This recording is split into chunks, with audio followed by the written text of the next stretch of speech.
हाँ तो मेरे प्यारे दोस्तों, आज मैं आप लोगों को गति के समीकरण का ग्राफीय प्रूफ के बारे में मैं बताने जा रहा हूँ। और वो जो तीसरा प्रूफ है वो हमारे सामने कुछ इस प्रकार से है। वो है v स्क्वायर बराबर u स्क्वायर प्लस 2as। इसको हम लोगों को साबित करना है। तो आपको पता होगा ही कि v क्या है। v हमारा अंतिम वेग है, अंतिम वेग है, ठीक है। u क्या है, u हमारा प्रारंभिक वेग है, प्रारंभिक वेग है। ये हमारे सामने दिया हुआ है। अब देखिए a क्या होता है, a हमारा त्वरण है, त्वरण है। और s क्या है हमारा, s हमारा विस्थापन है, विस्थापन है। तो ये चीजें आपको ध्यान से समझना होगा। अब देखिए सबसे पहले हम लोग ग्राफ को बनाते। देखिए हमारा ग्राफ कुछ इस प्रकार से है। ये हमारा दिया हुआ है v और ये हमारा दिया हुआ है t। तो ये क्या है, ये हमारा वेग और ये समय का ग्राफ है। वेग और समय का ग्राफ दिया गया है हमारे सामने। अब देखिए वेग और समय का ग्राफ दिया हुआ कुछ इस प्रकार से दिया गया है। तो यहां पर आप देख सकते हैं, इस बिंदु पर आप देख सकते हैं कि जो समय है वो शून्य है। इधर समय धनात्मक है, इधर समय ऋणात्मक है। तो यहाँ पर शून्य समय पर जो वेग है वो यहां से यहां तक है, वो u के बराबर है। अब ध्यान दीजिएगा, अब यहाँ पर ये टाइम t है। अब ये t टाइम पर, t समय पर जो वेग है, यहाँ से यहाँ टाइम t हो गया, तो वेग कितना है, वेग हमारा है v। ठीक, ये भी हम लोगों को समझ में आ गया। तो आप यहाँ पर ध्यान दे सकते हैं कि ये वाला साइड यहाँ से और यहाँ से यहाँ तक क्या है, ये t है। इस चीज को आपको ध्यान से समझना होगा। तो ये हमारा t हो गया। तो ये क्या हो गया, ये हमारा एक पैरेललोग्राम हो गया, ठीक है। क्योंकि इसकी जो दो भुजा है, मान लेते हैं हमारा a b c d, ये क्या हो जाएगा, और ये मान लेते हैं e, ठीक है। ये हमारा क्या हो गया, ये यहाँ पर ये देखिए समानांतर भुजा है, यानी कि पैरेलल साइड है।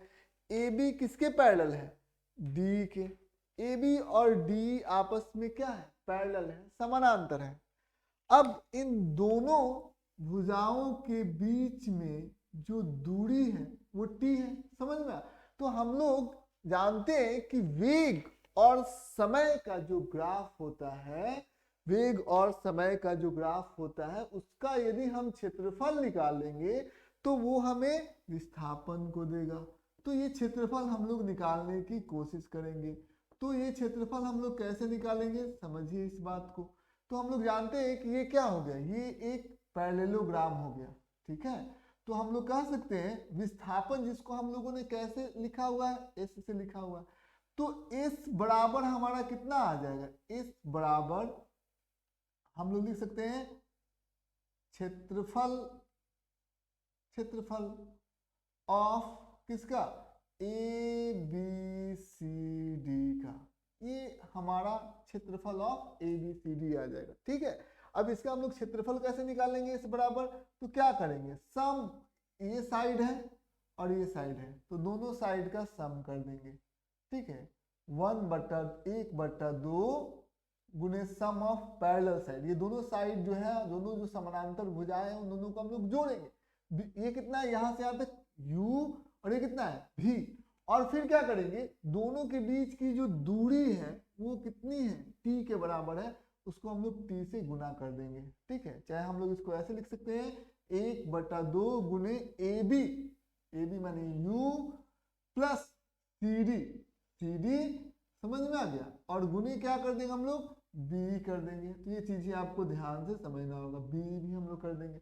तो हम लोगों ने ऐसा कर दिया, तो ऐसा हम लोगों ने कर दिया। अब देखिए हम लोगों को एक बात और मालूम है। देखिए हमको एक बात हमको मालूम है, हम लोगों ने पहले समीकरण में हम लोगों को पता है कि हम लोग जानते हैं v बराबर कितना होता है, u प्लस ए टी, क्योंकि जिसको हमको साबित करना है उसमें इसमें भी एस है, इसमें भी एस है, दोनों जगह एस है, इसमें भी v है u है, इसमें भी v है u है, ठीक है। तो उसको हमको नहीं बदलना है।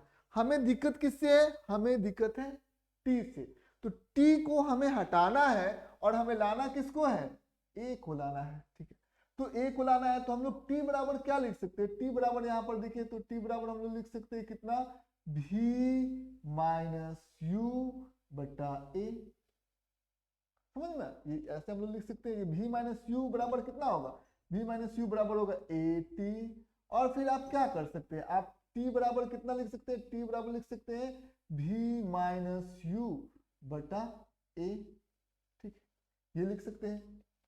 अब हम लोग क्या करेंगे? ये हमारे पास दिया हुआ है, अब हम लोग इसको क्या करेंगे? हम लोग t के जगह पर इसमें पुट कर देंगे, ठीक है। तो हम लोगों को पता है, ध्यान दीजिएगा, s बराबर जो विस्थापन का जो हमारा मान आया हुआ था, s बराबर कितना आया हुआ था? s बराबर आया था v प्लस यू बटा 2 गुने t, यही आया हुआ था। और हम लोग जानते हैं t का मान हम लोगों को सामने दिया है, v प्लस यू बटा 2 गुने t का मान कितना है हमारा? v माइनस यू बटा a। तो हम लोग यहाँ पर लिख सकते हैं t के जगह पर v माइनस यू बटा a, ये हम लोग इसको लिख देते हैं, ठीक है। अब देखिए ये क्या हो गया? a प्लस बी गुने a माइनस बी। तो हम लोग क्या लिख देंगे यहाँ पर? s बराबर क्या हो जाएगा? s बराबर हो जाएगा a स्क्वायर यानी कि v का स्क्वायर माइनस यू स्क्वायर बटा 2a हो जाएगा। ऐसे भी हम लोग समझ सकते हैं। अब ये 2a को हम इधर गुना कर देंगे तो कितना हो जाएगा? 2as बराबर कितना हो जाएगा? v square minus you square के बराबर हो जाएगा। अब ये यू स्क्वायर को इधर लेकर आएंगे तो यू स्क्वायर प्लस 2as बराबर कितना हो जाएगा?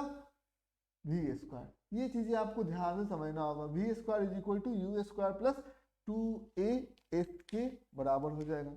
ये हमारा समीकरण हो गया। इसको हम लोग साबित कर दिए, हम लोगों ने इसको ग्राफ से साबित कर दिया। अब दो तरीके हैं इसको साबित करने के। इसमें आप देख सकते हैं 4 अननोन है। सबसे पहला अननोन है v, u, a और s। इस चारों अननोन में से आपको 3 अननोन का पता होगा। मतलब ये v हो सकता है, s हो सकता है, a हो सकता है, और पूछ देगा u निकालिए। 3 आपको पता होगा और चौथे को आपको कैलकुलेट करना होगा। ये आपके ऊपर निर्भर करता है। चार अननोन है, उसमें 3 पता है, चौथे का मान आपको निकालना होगा। तो ऐसे ही आप क्वेश्चन आपको दिया हुआ रहेगा, ठीक है।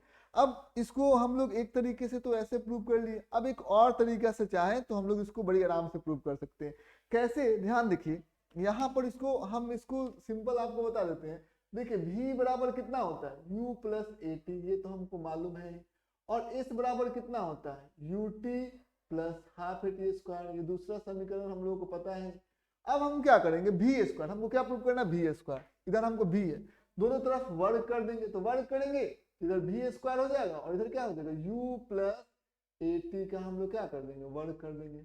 तो वर्ग जब हम लोगों ने किया v स्क्वायर तो कितना हो जाएगा? ये पहले का वर्ग किया u स्क्वायर प्लस ए स्क्वायर टी स्क्वायर, समझ में? क्योंकि ये 2 समीकरण हम लोग ग्राफ से साबित कर चुके हैं।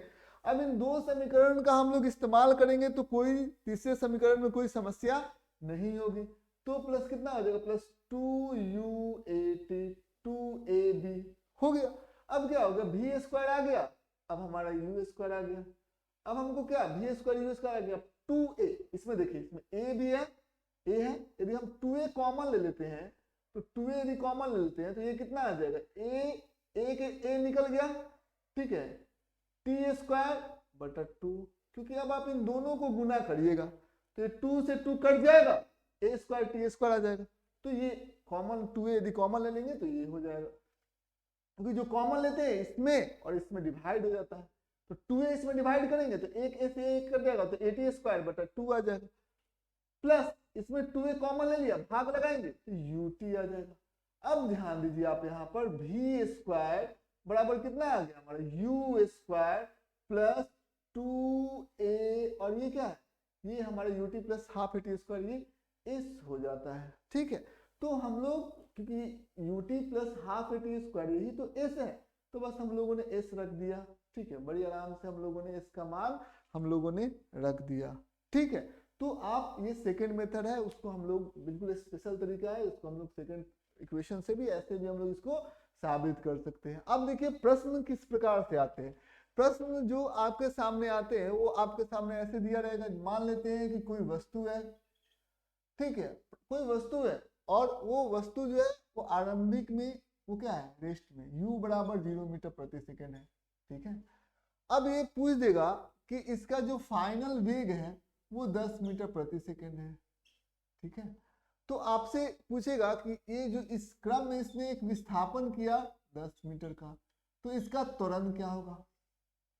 तो आपके पास क्या है, आपके पास है एस है वह है 10 मीटर, आपके पास है क्या u कितना है 0 मीटर प्रति सेकेंड, आपके पास कितना है v कितना है 10 मीटर प्रति सेकेंड।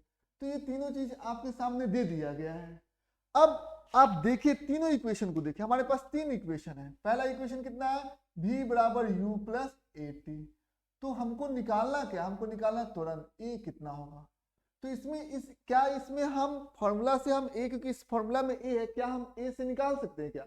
तो हमारे सामने क्या है, v दिया हुआ है, u दिया हुआ है, a नहीं दिया हुआ और t भी नहीं दिया हुआ है। तो क्या हम इस समीकरण का यूज करके a का मान निकाल सकते हैं। जब t का मान दिया हुआ ही नहीं है तो a का मान हम लोग कैसे निकाल सकते हैं। तो ये समीकरण आप इस्तेमाल नहीं कर सकते। दूसरा समीकरण s is equal to u t plus half a t square.